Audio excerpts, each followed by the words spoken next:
Robbie, why was it important for you to come down to this event? Yeah, I've heard so many good things about it. I know Coach Painter was here a couple years ago or last year, and he talked about how cool it was and how unique of a venue it was too. So, I have roots to Champaign.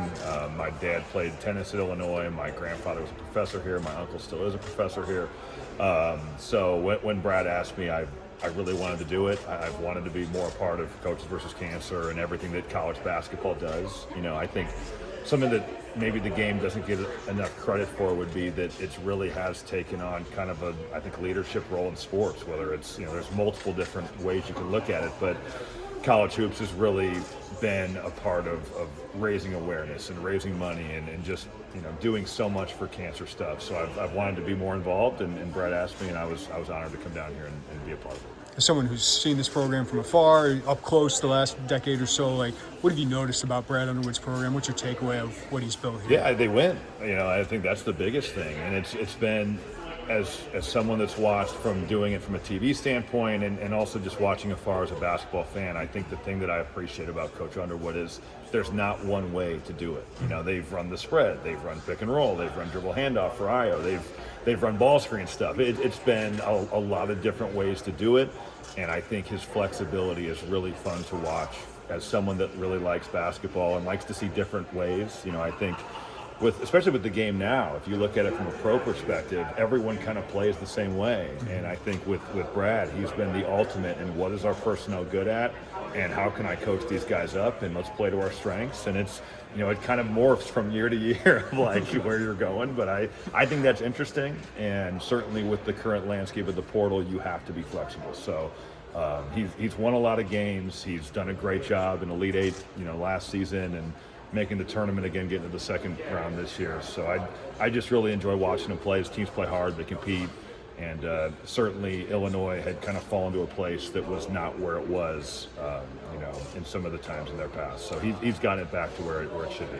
As someone that follows college basketball, what have you noticed in the portal, first few weeks of the offseason, not just Illinois, but around the country? I can't even lie. After the Final Four, I've kind of turned my brain off. I've seen it on Twitter some, but I haven't followed nearly as closely, and I'll have to eventually kind of look up of who is playing where. But once that horn went off in San Antonio, I was kind of like, I've disconnected a little bit. I've seen some, but I couldn't tell you. I saw the Mirkovic kid in Portland. I saw him play. Not that he's portal, but I couldn't really even tell you. So What'd you think of him? I honestly it's hard for big guys sometimes in all-star settings to score. And he just kept finding open areas, and those guards kept finding him. He's got a good skill set from the little I watched of what he's done overseas. But he can dribble, pass, and shoot like a lot of those Euro bigs can. And yeah, he was just productive, which isn't always easy in those all-star settings for big guys. So.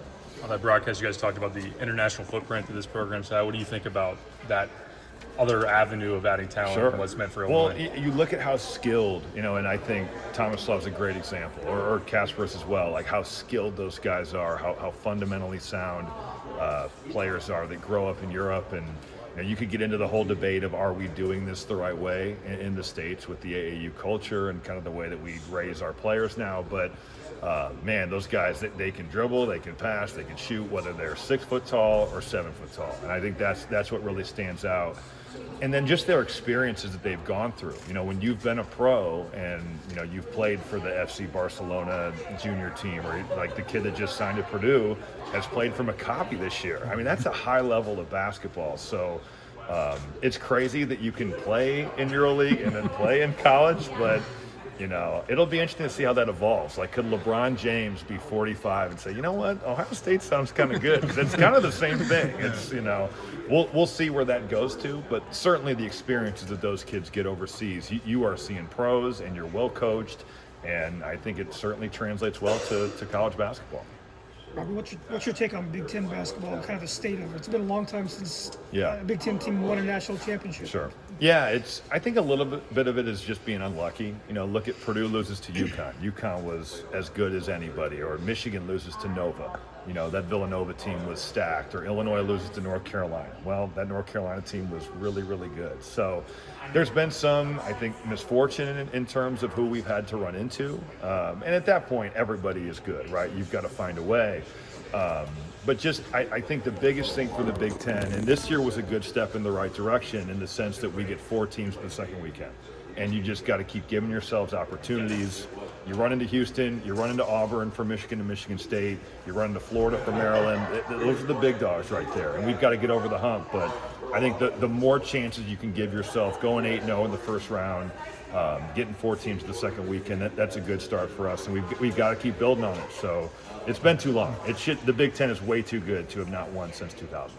Robbie, what do you think about the current environment in college basketball? You were a great player. You would have been making a lot of money. What do you think about that? You talked to a lot of coaches. I guess I wear it as a badge of honor to play in the era where you could get a bagel from your school but no cream cheese because it made it a meal. But it's changed so dramatically. And I agree with Coach Altman. Like, we should have been paying the players for a long time now. But I don't think that this is probably the way we wanted to see it happen. And it's kind of been, and I thought he said it well, where if we had just been kind of doing the little things, whether it was jersey sales or a local car deal, or, if you're Caitlin Clark, you can get a Nike deal. That's fine. And I don't think anybody would have a problem with that. But it has become more of the pay for play, and kind of like you said, you're buying players. So it's gone from that would be taboo to that's what it is. And I'm happy the guys are making money and getting paid, but I certainly wish that they had decided this in 2006 to start it. So that would be good. Thanks, Robbie.